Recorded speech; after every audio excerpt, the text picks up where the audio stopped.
I love Pokemon. It was the first game I ever really got into when I was young, maybe 16 or 17, and it stayed with me as I grew up. I always thought I'd play Pokemon all my life because I could never put it down. It just has that effect on you. You already probably know what I mean, right? I guess I was a little bit older than the average Pokemon fan when I got my hands on my first game, which I vividly remember being a copy of Pokemon Blue. Like millions of other kids that year, I received it as a Christmas gift. Across the country, countless Pokemon games were being unwrapped that very morning. They all came from the same factory in Japan, crafted together by the same hands. They were all stuck in shiny new Game Boy handhelds and turned on for the very first time. I remember I had the biggest smile on my face when I began my adventure, nestled beside the Christmas tree, decked out in full winter pajamas. I selected Bulbasaur as my starter. I caught a Pidgey, and then I caught a Caterpie. I brought my strong, 3-man team through the first couple of gyms without a hitch. I thought everything was going well. Brock and Misty were a piece of cake. Bulbasaur is easy mode though. Rock and water types bow down to grass. Admittedly, Lieutenant Surge gave me some issues, but I eventually triumphed after a bit of grinding. It was one after the other. Eventually, I came across the HM Cut, and I was given access to Route 9, and soon after, Rock Tunnel. It took me a day to navigate through the darkness, but I did it. By then, the month of December was reaching its close. I'd shut myself up in my room for a few hours every day playing Pokemon, grinding Pidgeotto, Butterfree and Ivysaur up a few levels each time. I didn't care. I was having a blast. A friend of mine even traded me a Sandslash for a Charmander, which brought my team up to 4 strong. I didn't think the game could get any better. And then, I stepped foot into Lavender Town. For a few seconds, I stared at my Game Boy's screen as the colour scheme turned gloomy. The music began playing, and I made a face. Lavender Town's melody was melancholy and sad, completely unlike all the other themes I'd heard so far. I immediately realised that this place was something else. Something the developers wanted to set apart from the rest. I didn't know of any other reason they would have gone to the lengths they did to make Lavender Town seem so dark. The haunting music followed me into every building, even the Pokemon Center. No longer smiling, I waited impatiently for Nurse Joy to heal up my pals as the depressing sounds wore on. I thought they'd never end. Having hung around Lavender Town long enough now, I made my way to the western exit. Everything was going according to plan until I realised that I'd majorly goofed, and I forgot to check out the town's main feature, the Pokemon Tower. Lying back on my bed, I pulled the Game Boy close to my face and squinted. Pretty much everything was hard to see because the Game Boy obviously didn't have a backlight. So I turned on my room's lamp and glanced at the window. It was maybe 9 or 10 p.m. about then.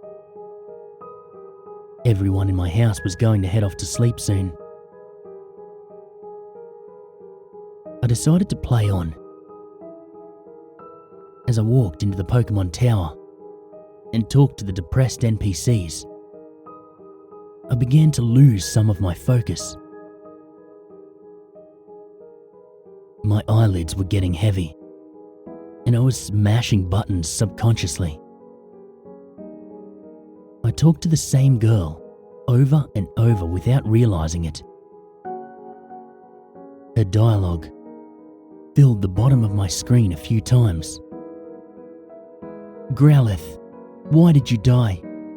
Growlithe, why did you die? Growlithe, why did you die? I thought it was kind of weird how the characters always say the same thing over and over again. You'd think it was an error or something like that. That these poor NPCs are glitchy fragments of real people, doomed to say the same thing over and over until the end of time. Here, at least, it seemed fitting. They were only mourning. I progressed up the levels of the tower, beat my rival, and entered the floor with the mystical healing pad. I walked over it a few times, tentative to breach the edges, and let another unidentifiable ghost appear. I was getting tired of my Pokemon being immobilized with fear. While facing one of the Pokemon tombs, I selected Sandslash and scrolled down through his options. The friend that had given him to me had already taught him strength. Curious, I opted to use the move and was intrigued to read the game's note. You can now move heavy boulders around.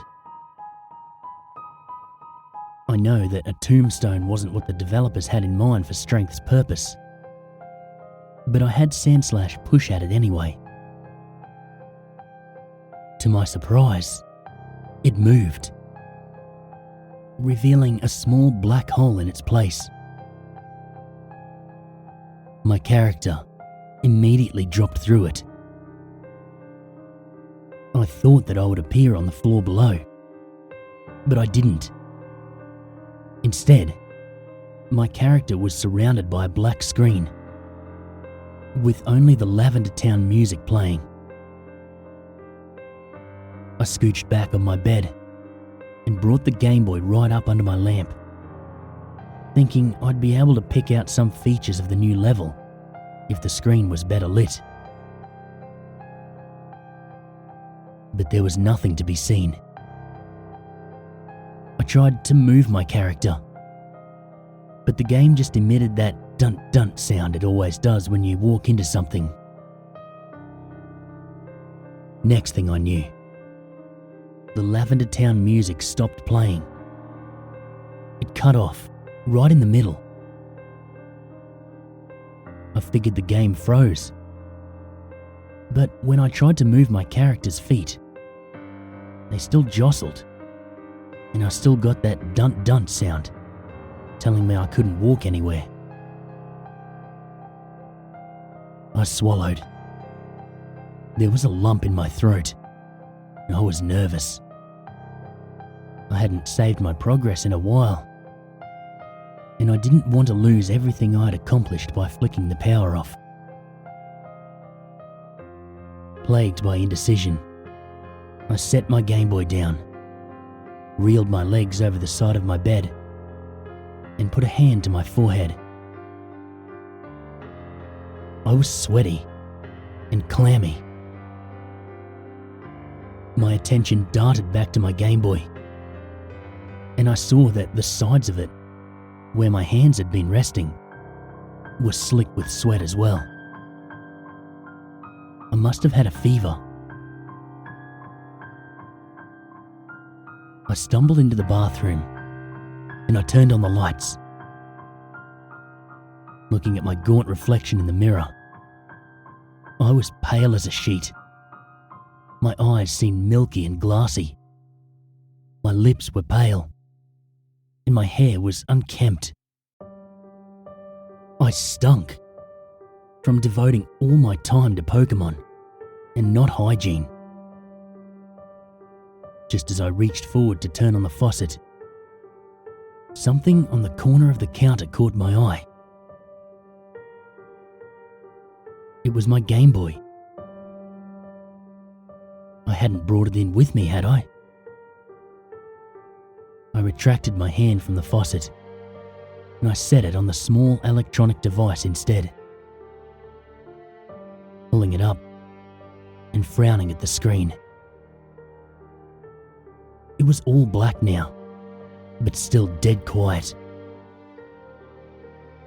Maybe it was partially because I was in a daze from having a temperature, or I was just really tired, but I couldn't drag my eyes off the screen.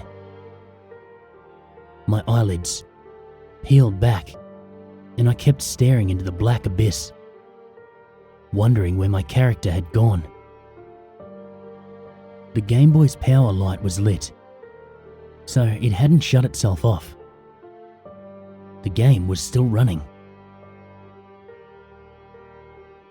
After a minute or so, the chill from my bathroom was starting to get to me.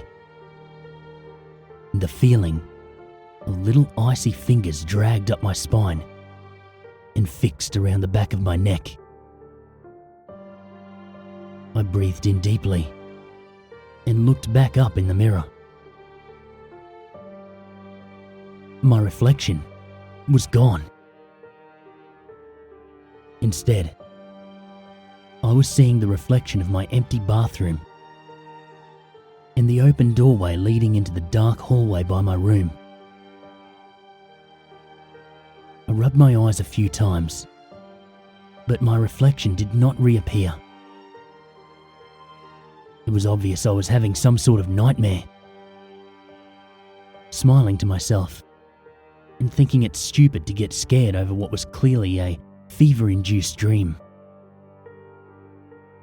I picked up my Game Boy and rolled it over my fingers a few times, ready to pinch myself and wake up. I looked at the screen one last time and I froze. I was now looking into a very pixelated, distorted version of my reflection. My eye sockets had gone black, and my empty mouth was gaping open, stretched down my face. My fingers were digging into my temples. Music started playing and got louder and louder, even though I wasn't touching the volume dial. It wasn't Lavender Town's theme. It was eerier, less constructed. It didn't take me a minute to realise it was the song being run backwards.